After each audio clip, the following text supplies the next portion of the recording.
വിസ്മയ മോഹൻലാൽ എന്ന് പറഞ്ഞാൽ മോഹൻലാലിന്റെ മോള് കിടന്ന് കാണിച്ചു കൂടുന്നത് കണ്ടു കഴിഞ്ഞിട്ട് എന്താ പറയുക, ഒരു ധൃതിയുള്ള പോലെ, ഒരു പരവേശമുള്ളത് പോലെ, അല്ലെങ്കിൽ ഒരുപാട് ബോഡി ലാംഗ്വേജ്, അല്ലെങ്കിൽ എന്താണ് ജസ്റ്റേഴ്സ്, അല്ലെങ്കിൽ ഹാൻഡ് മൂവ്മെന്റ്സ്, എക്സ്പ്രഷൻ എല്ലാം ഇച്ചിരി ഓവർ ആക്കുന്ന പോലെ തോന്നത്തില്ലേ? ഒരു പെട്ടെന്ന് ഒരു ഞെട്ടൽ, ധൃതി പിടിച്ചുള്ള കാണിച്ചു കൂട്ടൽ, ഇതെല്ലാം കാണുമ്പോൾ നാച്ചുറലി ആ ഒരു ക്രൗഡിൽ അത്രയും പേര് നിന്നതിനകത്ത് ഈ പുള്ളിക്കാരിക്ക് മാത്രം ഒരു വെറൈറ്റി, ഒരു എന്തോ ഒരു പ്രത്യേകത, എന്തോ ഒരു എന്താ പറയുക, ഒരു വ്യത്യാസം ഉള്ളതുപോലെ തോന്നുന്നില്ലേ?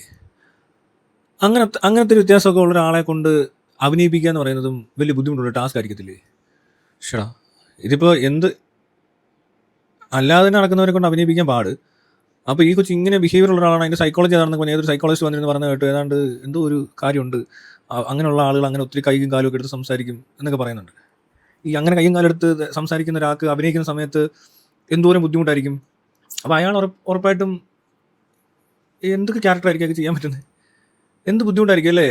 ഒരു പടം എടുത്തുകൊണ്ട് വരണമെന്നുണ്ട്, എന്ത് ചടങ്ങായിരിക്കും ഇതിനെ കൊണ്ടൊക്കെ ചെയ്യുക എന്ന് പറഞ്ഞാൽ. മോഹൻലാലിനെ കൊണ്ട് പലതും ചെയ്യിപ്പിക്കുന്ന പോലെ തന്നെ ആകത്തില്ലേ മോളെ കൊണ്ട് ചെയ്യിപ്പിക്കുമ്പോഴും? കാരണം പുള്ളിക്കാരിക്ക് അങ്ങനെ ഒരു ബുദ്ധിമുട്ടുണ്ട്, അത്ര കഷ്ടപ്പെട്ട് തന്നെയാണ് അഭിനയിക്കുന്നത്. ഇവിടെ അഭിനയിക്കാൻ ആളില്ലാത്തതുകൊണ്ടാണ് 140 കോടിയുള്ള ജനമുള്ള ഇന്ത്യയിൽ നിന്നും അഭിനയിക്കാൻ ഒരു നടിയെ കണ്ടെത്താൻ പാടുള്ളപ്പോൾ മോഹൻലാൽ എന്തോ അയ്യോ ഇനി ആരും ഇല്ല എന്ന് പറഞ്ഞ് കൊണ്ടുവന്നൊന്നും അല്ലല്ലോ. ഇവിടെ ഇഷ്ടം പോലെ ആൾക്കാർ അഭിനയിക്കാൻ നല്ല കഴിവുള്ള, അഭിനയം തന്നെ പഠിക്കുന്ന, ഡാൻസും പാട്ടും കൂത്തും കാരാട്ടയും കുംഫും തായ്ക്കുണ്ടോ എല്ലാം പഠിച്ചിട്ടുള്ള ടൈപ്പ് ഇഷ്ടം പോലെ പെമ്പിള്ളേരുണ്ട്. ഇതിനേക്കാളും നല്ല അടിപൊളിയായിട്ട് ചെയ്യാൻ പറ്റുന്ന ആൾക്കാർ ഇഷ്ടം പോലെ ഉണ്ടെന്നുള്ളത് കാര്യത്തിൽ യാതൊരു സംശയവും ഇല്ല.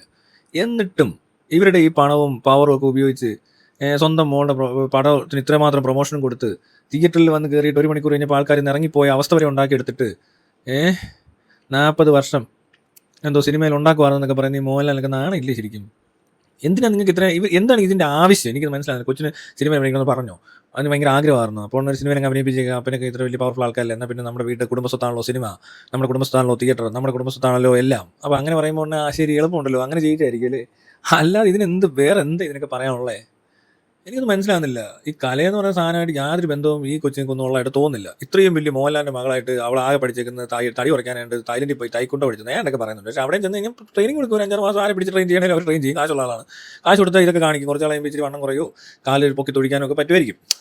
അതിപ്പോൾ ആർക്ക് വേണേൽ പറ്റും. അത് വലിയ ആരെ സംഭവമാക്കണ്ട. അത് വലിയ സംഭവമേ അല്ല. എനിക്ക് പരിചയമുള്ള 1-2 പേരൊക്കെ ഇപ്പോൾ ചുമ്മാ പോയി MMA എന്നൊക്കെ പറഞ്ഞ് അവർ കാണിക്കുന്നുണ്ട്. പക്ഷേ അവരൊന്നും ആവാനൊന്നും പോകുന്നില്ല. വെറുതെ ടൈം പാസ്. അവർക്കൊരു fitness and flexibility plus power എന്നൊക്കെ പറഞ്ഞാൽ ചെറിയൊരു ഒരു ഇടിയൊക്കെ ഇടിക്കാൻ തോന്നും, ഒരു ഇടിച്ചാലോ എന്നൊക്കെ. പക്ഷേ ആരും ഇടിക്കത്തൊന്നുമില്ല ഇവർ.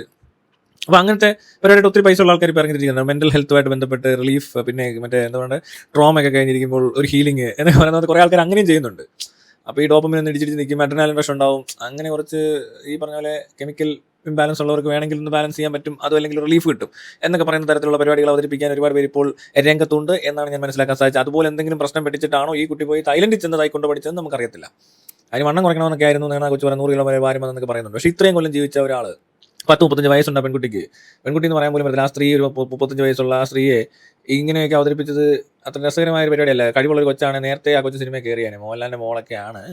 അപ്പോൾ അതിന് അഭിനയിക്കാൻ കഴിവൊന്നും ഇല്ലെന്നുള്ള കാര്യം ഇത്രയും നാൾ വെയിറ്റ് ചെയ്തപ്പോൾ തന്നെ അറിയാം. എന്നിട്ട് കൊണ്ടുവന്നപ്പോൾ എന്താ ഉണ്ടായത്? ഇതാ ഉണ്ടായത്. തുടക്കമാണ് ഉണ്ടായത് ആകെ. ആ തുടക്കം എന്ന് പറയുന്ന പടം ഞാൻ പറഞ്ഞില്ലേ, ശോകമാണ്. ഈ കൊച്ചിന് അഭിനയിക്കാൻ അറിയാത്തതിൻ്റെ ബുദ്ധിമുട്ടുകളും അതിൻ്റെ കൺസ്ട്രെയിൻസും മൊത്തം ഹൈഡ് ചെയ്ത് വളരെ കോംപ്രമൈസ്ഡ് ആയിട്ടുള്ള സിനിമ എടുത്തുകൊണ്ട് വന്നത് ഇത്രയും ലേറ്റ് ആയിട്ടാണെങ്കിൽ ഒരു കാര്യം ഉറപ്പാണ്, ആ കൊച്ചിന് അഭിനയിക്കാൻ താല്പര്യം ഉണ്ടായിരിക്കാം, ചിലപ്പോൾ ആഗ്രഹം ഉണ്ടായിരിക്കും. താല്പര്യം എന്ന് പറയാൻ പറ്റില്ല, താല്പര്യവും ഉണ്ടാകത്തില്ല, അതിനുള്ള കഴിവും ഉണ്ടാകത്തില്ല. പിന്നെ ഇവരൊക്കെ വലിയ പൈസ ഉള്ള ആൾക്കാരാണ്, ഇവർക്ക് എന്തുമാവാം എന്നുള്ളതുകൊണ്ട് അങ്ങനെ ആവുന്നു എന്നുള്ളതല്ലാതെ ഇതൊന്നും പോയി കാണേണ്ടത് ഒരു സാധാരണക്കാരനായ ഒരു മനുഷ്യൻ്റെ ആവശ്യമല്ല.